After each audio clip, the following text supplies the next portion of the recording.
Hello दोस्तों, knowledge corner में आप सबका स्वागत है। तो लेकर आ चुके हैं एक नए गवर्नमेंट जॉब की अपडेट जो सीधे निकल के आ रही है राज्य स्वास्थ्य समिति बिहार की तरफ से।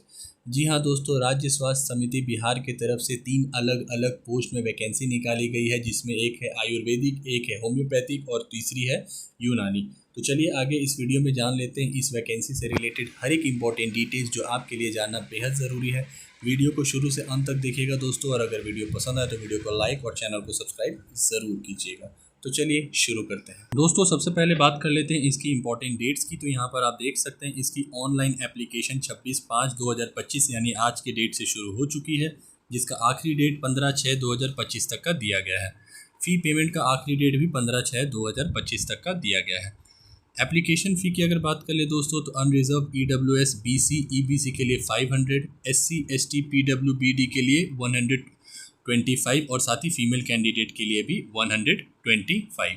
एज लिमिट की बात कर ले दोस्तों, तो इसका एज जो कैलकुलेट किया जाएगा वो 1/8/2025 के अकॉर्डिंग किया जाएगा, जिसमें मिनिमम एज 21 ईयर्स ये सभी कैटेगरी के लिए है एंड मैक्सिमम एज 37 ईयर्स ये अनरिजर्व मेल के लिए है। अनरिजर्व फीमेल के लिए 40 ईयर्स है दोस्तों। SC ST के लिए अलग से 5 साल का एज रिलैक्सेशन है। OBC के लिए 3 साल का एज रिलैक्सेशन है।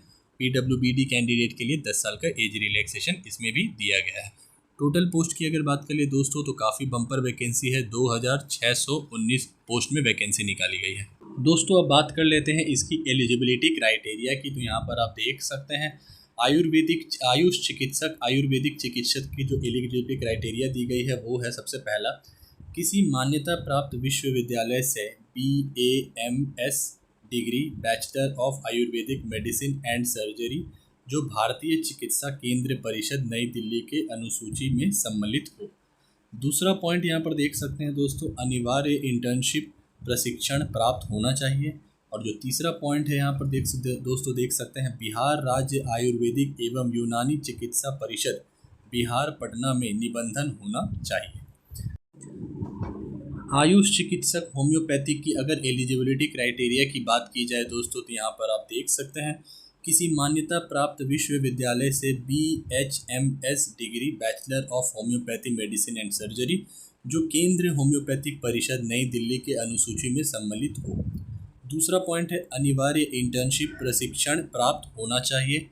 और तीसरा पॉइंट यहाँ पर देख सकते हैं दोस्तों, बिहार राज्य होम्योपैथिक चिकित्सा परिषद बिहार पटना में निबंधन होना चाहिए।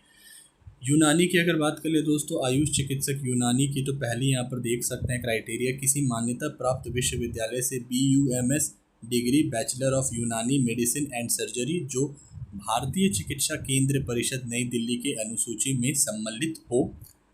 अनिवार्य इंटर्नशिप प्रशिक्षण प्राप्त होना चाहिए। और तीसरा है बिहार राज्य आयुर्वेदिक एवं यूनानी चिकित्सा परिषद बिहार पटना में निबंधन होना चाहिए। दोस्तों अब जान लेते हैं पोस्ट वाइज इसकी वैकेंसी की डिटेल्स की। तो यहाँ पर आप देख सकते हैं आयुष चिकित्सक आयुर्वेदिक में जो टोटल नंबर ऑफ पोस्ट है वो 1411 है, जिसमें अनरिजर्व वालों के लिए 550, EWS के लिए 138, SC के लिए 239, ST के लिए 16, EBC के लिए 256, BC के लिए 169 और WBC के लिए 43।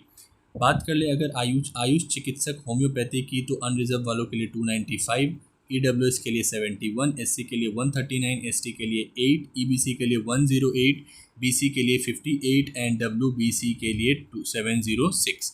बात कर ले दोस्तों अगर इसकी आयुष चिकित्सक यूनानी की, तो टोटल पोस्ट है 502, जिसमें अनरिजर्व वालों के लिए है 204, EWS के लिए 50, 95 है, SC के लिए, ST के लिए 7 है, EBC के लिए 67 है, BC के लिए 61 है एंड WBC के लिए 18 है। कुल पोस्ट 2619। चयन की प्रक्रिया के बारे में अगर बात कर ले दोस्तों, तो यहाँ पर आप देख सकते हैं यहाँ दिया गया है, चयन का आधार निम्नवत निर्धारित किया जाता है। अभ्यर्थियों का चयन कोटिवार रिक्त के अनुसार कंप्यूटर बेस्ड टेस्ट में प्राप्त अंक के आधार पर किया जाएगा। चयन हेतु निम्नानुसार 400 पूर्णांक होंगे। पद का नाम यहाँ पर देख सकते हैं दिया गया है, प्रश्नों की कुल संख्या, प्रत्येक प्रश्न हेतु प्राप्त अंक, प्रत्येक गलत उत्तर के लिए नकारात्मक अंकन यानी नेगेटिव मार्किंग, अधिकतमांक, प्राप्तांक और समय विधि यहाँ पर दी गई है। आयुष चिकित्सक आयुर्वेदिक यहाँ पर देख सकते हैं प्रश्नों की कुल संख्या 100 रहेगी। होम्योपैथिक में भी टोटल नंबर ऑफ क्वेश्चन 100 रहेंगे और यूनानी में भी टोटल नंबर ऑफ क्वेश्चन 100 रहेंगे। Each question will carry 4 marks. यहाँ पर देख सकते हैं ये भी तीनों में ही दिया गया है दोस्तों। आयुर्वेदिक में भी एक क्वेश्चन का 4 मार्क्स रहेगा, होम्योपैथिक में भी एक क्वेश्चन का 4 मार्क्स रहेगा और यूनानी में भी एक क्वेश्चन का 4 मार्क्स। नेगेटिव मार्किंग यहाँ पर देख सकते हैं 0.25 के हिसाब से रहने वाली है। तो यहाँ पर आप देख सकते हैं तीनों की नेगेटिव मार्किंग भी सेम है और अधिकतम जो अंक है वो 400 का है, क्योंकि एक क्वेश्चन 4 मार्क्स का, टोटल नंबर ऑफ क्वेश्चन 100 रहने वाला है और टाइम ड्यूरेशन भी सेम है 2 घंटे का। प्रतियोगिता परीक्षा का प्रश्न पत्र हिंदी एवं अंग्रेजी भाषा में कुल 400 अंकों का होगा, जिसमें बहुविकल्पीय वस्तुनिष्ठ प्रकृति के कुल 100 प्रश्न होंगे तथा प्रत्येक प्रश्न 4 अंकों का होगा। नेगेटिव मार्किंग के बारे में बात किया गया दोस्तों। परीक्षा का पाठ्यक्रम राज्य स्वास्थ्य समिति बिहार की अधिकृत वेबसाइट पर अलग से प्रकाशित किया जाएगा, यानी अभी तक नहीं गया है। परीक्षा की अवधि दी गई है दोस्तों 2 घंटे का है और यहाँ पर ये भी मेंशन किया जा रहा है कि नॉर्मलाइजेशन किया जाएगा, क्योंकि एक से अधिक शिफ्ट में अगर एग्ज़ाम कंडक्ट करवाया जाता है तो उसमें नॉर्मलाइजेशन होता है। सीबीटी में उत्तीर्ण अभ्यर्थियों को कोटिवीर रिक्त में के अनुसार मेधा क्रम में अधिकतम 1:2.5 के अनुपात में प्रमाण पत्र सत्यापन हेतु आमंत्रित किया जाएगा। प्रमाण पत्र सत्यापन में सफल अभ्यर्थी का कोटिवार रिक्त एवं लागू आरक्षण नियमों के आधार पर अंतिम मेधा सूची निर्धारित की जाएगी।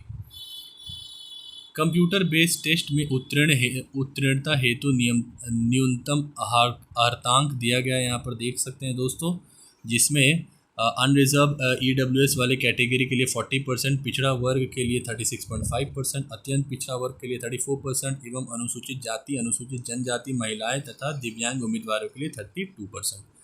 मेधा सूची में टाई होने पर यहाँ पर देख सकते हैं, यहाँ पर फाइनल में अगर आप यहाँ पर आपका दिया गया है कि मेधा सूची में अगर आपका टाई होगा, दो या दो से अधिक अभ्यर्थियों के समान अंक प्राप्त करने की दशा में मेधा सूची में उनके स्थान का निर्धारण उनकी जन्म तिथि के आधार पर किया जाएगा। अर्थात उम्र में वरीय अभ्यर्थी मेधा क्रम में ऊपर होंगे, यानी जिसका एज ज़्यादा रहेगा वो उसको पहले प्रेफर किया जाएगा। समान अंक प्राप्त करने एवं समान जन्म तिथि वाले 2 या 2 से अधिक अभ्यर्थियों की दशा में मेधा सूची में उनके स्थान का निर्धारण उनकी शैक्षणिक योग्यता के आधार पर किया जाएगा। अर्थात अधिक शैक्षणिक योग्यता वाले अभ्यर्थी मेधा क्रम में ऊपर होंगे।